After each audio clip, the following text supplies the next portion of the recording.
Yang saya hormati rekan-rekan tim sus hadir lengkap. Yang saya hormati rekan-rekan media yang sudah hadir, terima kasih sekali lagi. Rekan-rekan sekalian, atas izin Bapak Kapolri, Bapak Kapolri selalu menekankan kepada tim sus bahwa untuk mengungkap kasus pembunuhan berencana terhadap Almarhum Brigadir J, ungkap seterang-terangnya. Beliau menambahkan, kedepankan scientific crime investigation. Itulah yang dikerjakan. Oleh karena itu, penyidik dan tim sus ini bekerja maraton, terutama kepada 4 tersangka, yaitu FS, KF, RE, dan RE, secara maksimal melengkapi pemberkasan perkara. Kemarin juga dilaksanakan gelar untuk dilaksanakan kelengkapan perkara. Terhadap keempat tersangka ini,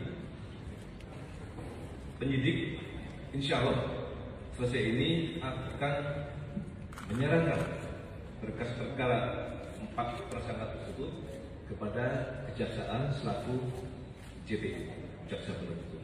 Selesai di sini. Selanjutnya rekan sekalian,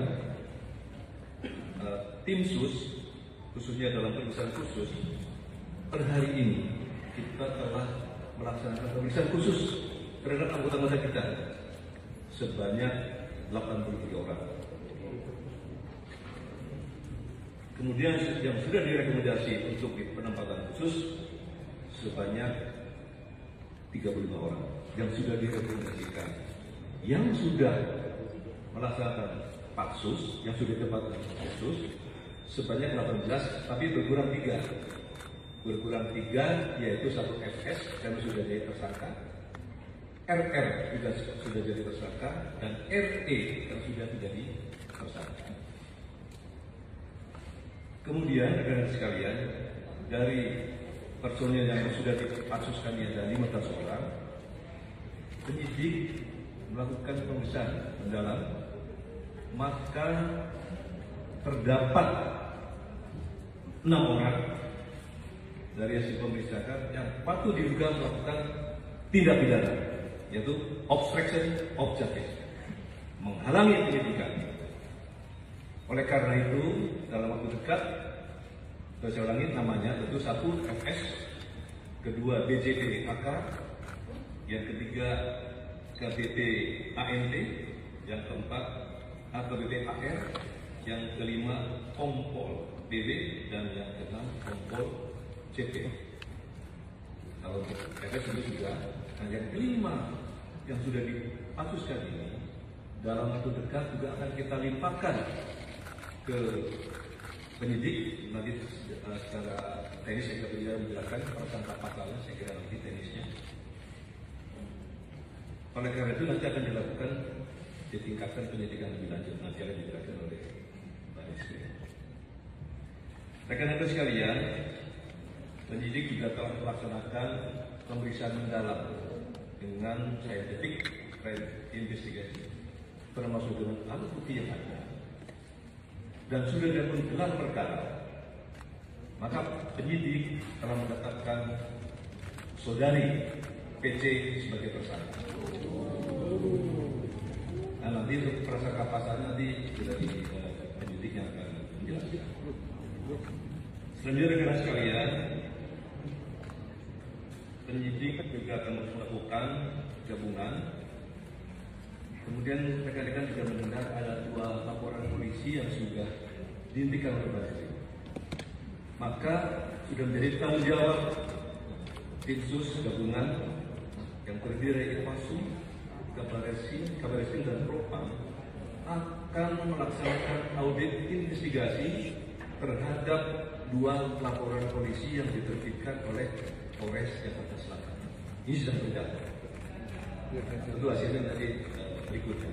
Tapi intinya dengan melanjutkan 2 itu tersebut, kita akan lakukan pendalaman melalui audit investigasi. Inilah poin-poin yang dapat saya sampaikan tentunya ke depan. tim sus terus akan melakukan pemeriksaan terhadap anggota-anggota yang atau diduga atau kita dalam kasus pembunuhan berencana terhadap almarhum Brigadir J. Kami dari tim sus dan Bapak Kapolri sampaikan ucapan terima kasih kepada tentunya Komnas HAM dan Kompolnas yang terus melakukan pengawalan dan pengawasan dalam proses penanganan kasus ini. Kami juga mengucap terima kasih kepada rekan media dan masyarakat Indonesia yang memberikan support dan dukungan kepada kita sekalian, sehingga kita bisa mempermudah pengungkapannya secara terang benderang dan transparan. Saya kira itu poin-poin dari saya. Selebihnya nanti dari Pak Rekin akan menjelaskan. Sekian, terima kasih. Assalamualaikum warahmatullahi wabarakatuh.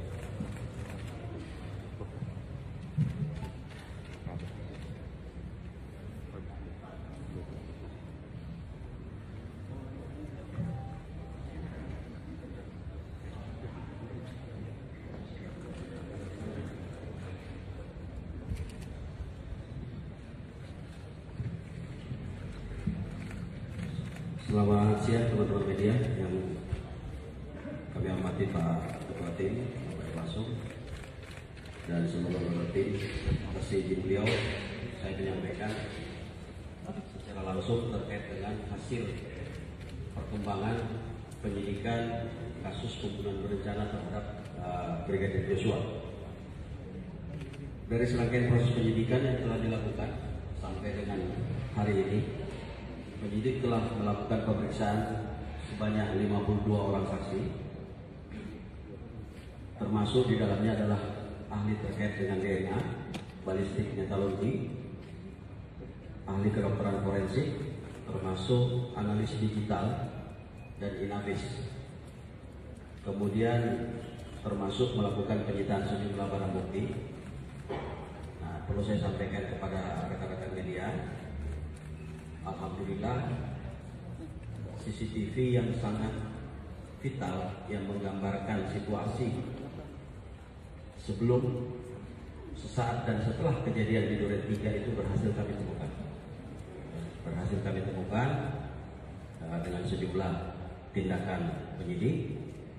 Dari hasil penyidikan tersebut, tadi malam sampai pagi sudah dilakukan sejumlah kegiatan pemeriksaan atau frontir. Tadi juga sudah disampaikan oleh Bapak Ketua Tim bahwa Ibu PC sudah ditetapkan sebagai tersangka. Banyak teman-teman mungkin yang bertanya, ini kapan diperiksa? Kita sebenarnya yang bersangkutan sudah kita lakukan pemeriksaan sebanyak 3 kali. Seyogianya juga kemarin harusnya yang bersangkutan kita periksa, tetapi kemudian muncul surat sakit dari kedokteran, dari dokter yang bersangkutan, dan meminta untuk istirahat selama 7 hari. Tanpa kehadiran yang bersangkutan, kemudian penyidik melakukan gelar perkara, dan berdasarkan 2 alat bukti, yang pertama adalah keterangan saksi, kemudian bukti elektronik berupa CCTV baik yang ada di Saguling, di lokasi Saguling maupun yang ada di dekat TKP, ya, yang selama ini menjadi pertanyaan publik, yang diperoleh dari DVR Pos Sampang. Inilah yang menjadi bagian daripada circumstantial evidence atau barang bukti tidak langsung yang menjadi petunjuk bahwa PC ada di lokasi sejak di Saguling sampai dengan di Duren 3 dan melakukan kegiatan-kegiatan yang menjadi bagian daripada perencanaan pembunuhan terhadap Brigadir Joshua.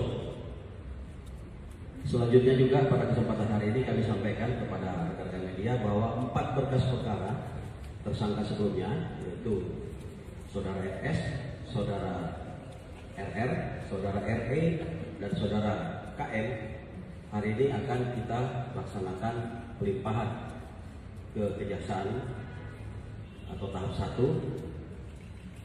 untuk kemudian nanti akan dipelajari oleh teman-teman jaksa penuntut umum. Saya kira demikian yang bisa saya sampaikan, ya, Pak.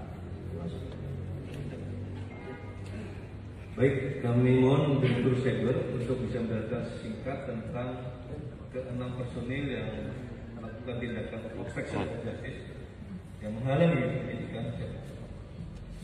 Baik, terima kasih Bapak Bawaslu. Yang pertama bagi Bawaslu Pak Inspektur kepada sebagian sekalian yang saya hormati rekan wartawan, sedikit saya akan menjelaskan tentang perkara yang berkaitan dengan masalah tidak. Dalam perkara menghilangkan, memindahkan, serta mentransmisikan secara elektronik sehingga tidak bekerja sebagai mestinya. Sesuai laporan polisi nomor LPA 0446/8/2022 dari Polri tanggal 9 Agustus 2022 telah melakukan pemeriksaan sebanyak 16 orang saksi untuk saat ini. Mungkin nanti bisa berkembang. Dalam hari ini kita bagi menjadi 5 klaster. Yang pertama ada klaster warga Komplek Aspol Duren 3. Kita sudah periksa 3 orang, itu saudara SN, saudara M, dan saudara Asyir. Dan selanjutnya klaster yang kedua adalah yang melakukan pergantian DVR CCTV.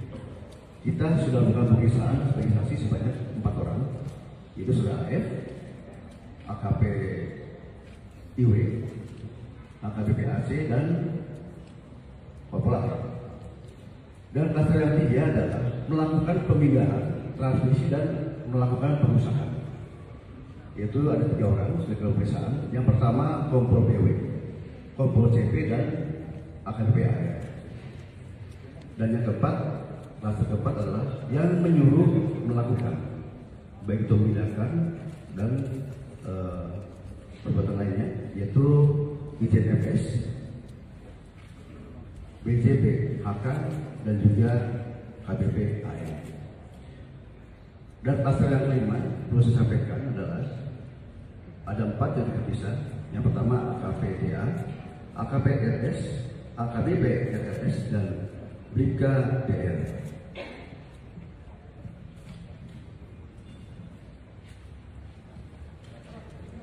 Adapun barang bukti yang sudah kami sita sampai saat ini ada 4 buah. Yang pertama harddisk eksternal merek WD. Yang kedua adalah tablet Microsoft Surface. Dan yang ketiga DVR CCTV yang ada di Aspol Duren 3. Dan yang keempat laptop merek Dell. Ini saudara BW. Adapun untuk pasal yang dipersangkakan, tadi dari Pak Bupati sudah menyampaikan, saya jelaskan, yaitu pasal 32 dan pasal 33 Undang-Undang ITE, ya, ini ancamannya lumayan tinggi, dan juga pasal 221 serta pasal 223 KUHP, dan juga pasal 55 dan pasal 56 KUHP. Adapun yang saya lanjut yang dilakukan di depan, yang pertama kita akan selalu berkoordinasi dengan Lapus Labor Polri, yang mana ada beberapa barang bukti yang masih kita serahkan di labor yang perlu kita penjelasan hasilnya seperti apa, dan juga kita akan berkoordinasi dengan Kejaksaan Agung, JPU berkaitan dengan masalah penanganan kasus selanjutnya, dan selanjutnya kita akan melakukan gelar perkara untuk penentukan sesuai dengan Pak Bupati bahwa sudah ada 5 atau bertambah, nanti hasil dari perkara akan kita sampaikan kembali. Demikian, Pak Bupati yang kami sampaikan. Terima kasih. Baik, terima kasih Direktur Cyber. Rekan-rekan media sekalian, saya kira itu yang dapat kami informasikan. Tiga Pak Umar dan siapa Pak? ladies first. Ya, ladies first. Tenang.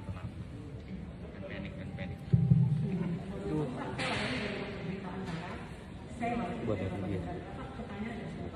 Pertama untuk langsung terkait Ferdi Sambo sesuai dengan Perpol 7 nomor 22 itu kan statusnya apakah sudah di PPDH atau bagaimana? Yang kedua tentang PC Pak, Bu PC sudah ditetapkan sebagai tersangka. Dia akan ditahan atau tidak? Kalau ditahan apa pertimbangannya? Kalau tidak apa pertimbangannya? Begitu dulu Pak. Terima kasih. Langsung saya jawab ya. Baik. Tadi Pak Andi sudah menyampaikan.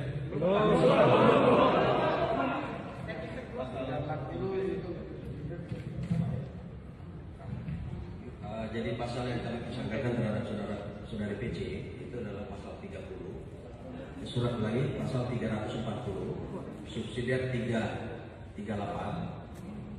junto pasal 55, junto pasal 56 KUHP. Perannya Pak? Sudah dijawab Pak ya? Perannya apa Pak? Baik yang berkaitan dengan Propam tadi dari anggaran ya. Dari Propam sudah melaporkan bahwa ini masih dalam proses pemberkasan. Insya Allah dalam waktu dekat sudah akan dilakukan sidang kode etik, tapi belum bisa minggu ini, tapi paling tidak minggu berikutnya. Yang kedua, tadi Direktur Tbiru menyampaikan sejujurnya kemarin Ibu Pece juga diperiksa, tetapi karena ada surat sakit maka di hold. Walaupun tetap dilakukan gelar perkara dan ditetapkan sebagai tersangka, maka sambil koreksi dengan dokter disebutkan nanti status akan ditetapkan berikutnya. Saya kira itu. Belum.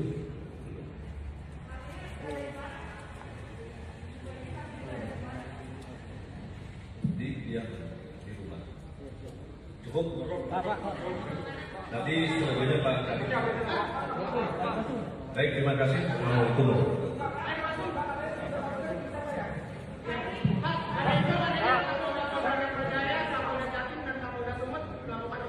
Pak, diri ya ke Pak.